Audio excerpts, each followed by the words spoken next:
Hi, I'm Wild Wendy, and it's National Zookeeper Appreciation Week, so we're going to visit with our zoo farm keepers to learn a little bit more about zookeeping down here in the zoo farm. Let's go!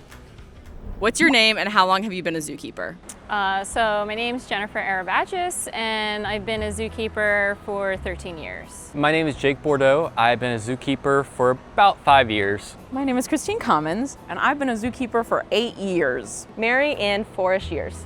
My name is Emma, and I've been a zookeeper for 3 years. What's a random thing that relaxes you on the job? To be honest, going to cut browse and perching, you get to walk around in like the wooded areas and it's breezy, you hear the rustling of the trees, it's very peaceful. Sometimes there's berries, so you get to eat them, and so yeah, I think that's probably one of my favorite parts is just going out to go get browse. I like doing the stanky leg with our sheep, Alvin, because he does a stanky leg with us. Which is your favorite animal to work with at the Virginia Zoo? So favorite animal as of right now is one of our squirrels. His name is Kalapa. He's got a lot of personality. You kind of have to watch where he's going because like typical squirrels, he's all over the place. But I also like working with our alpacas as well because they all have different personalities. Some have personal space and some do not. Some of my favorite animals that I've gotten to work with are like the owls, armadillos, and the bison. I have two very, very strong contenders. First is going to be Junebug, our 6-band armadillo who's in World of Reptiles. She's just very charismatic and she's like a little old lady. And so she just runs around. We call them her high heels because she makes like these little tip-tappy noises. And then second would have to be Chai Moon Bear. He's perfect in every way. I don't think I need to explain that anymore. What's something you wish more people knew about zookeeping? The one thing I wish more people knew about zookeeping is it is a 24/7 job. We don't just clock out and drop everything. It is we go home and we are still thinking about our animals. We go on our weekend. We're worried about our team in the heat or in the cold or in the rain. We don't want to leave anybody hanging. We all work together and the highs and lows. You know, we have a birthday party come up. Oh, I'm going to miss it this weekend. Or somebody's not doing good. It's unfortunate, but it's always there on our mind. I wish people knew how much education and experience it takes to get into the field.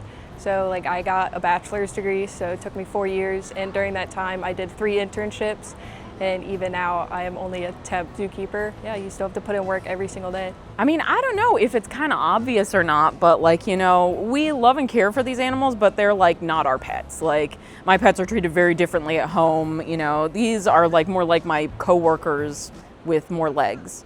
A lot of our relationship is mostly just, you know, building up to better meet their needs. And so, yeah, better to communicate with them so that way they can participate in their health care. They can participate in, you know, their enrichment and staying mentally strong and physically well. It's not as much, you know, like getting to love on them all day or anything like that. I actually spend very little time doing that. We do keep or relate sessions, but a majority of our job is just taking care of the not so fun aspects of animals. Is zookeeping just about picking up poop? Zookeeping is not just about picking up poop. We do so much more than that. I like to think that we are representatives for endangered species, other wildlife conservation efforts, and just being able to touch base with the public is a huge part of being a zookeeper and making them understand how we help conservation efforts around the world. No, zookeeping is about so much more than picking up poop. It is caring for these guys and being their caretakers. Anytime we have an issue,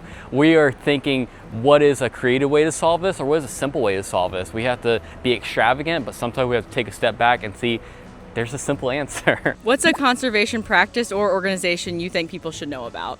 So one that I really like is called Defenders of Wildlife. They're a nonprofit organization that's been around for approximately 80 years. They are kind of the backbone of a lot of conservation, and they specifically revolve around the United States. So they're here specifically to protect our native wildlife. In college, we had a conservation group called Project Crawdad, and they teach elementary schoolers in southern West Virginia about endangered crawfish. I mean, as far as conservation practices go, I think it's like, you know, planting native plants in your yard. It's something that's super easy. You can really easily do that, and there's ways to make sure that you have a somewhat manicured yard, but you're using more native species, which are better for other native animals, and creating diversity for wildlife in your own backyard. And so I think like that's like something that you can super easily do at home, is just like literally plant a native plant. What's the most rewarding moment you've had as a keeper? Probably the day that I worked with my dream animal. That was gray wolves. Little Jen did her science fair projects on gray wolves every single year. So shout out to my classmates for dealing with that. But yeah, I'll never forget the first day that I walked into the area and the wolves howled for the first time. And I'm pretty sure I cried. Working with an animal one-on-one to allow them to voluntarily enter in vet procedures and it actually being successful, and it lowers their stress and they walk out of it feeling great. If you could pick the diet of any animal, whose would it be?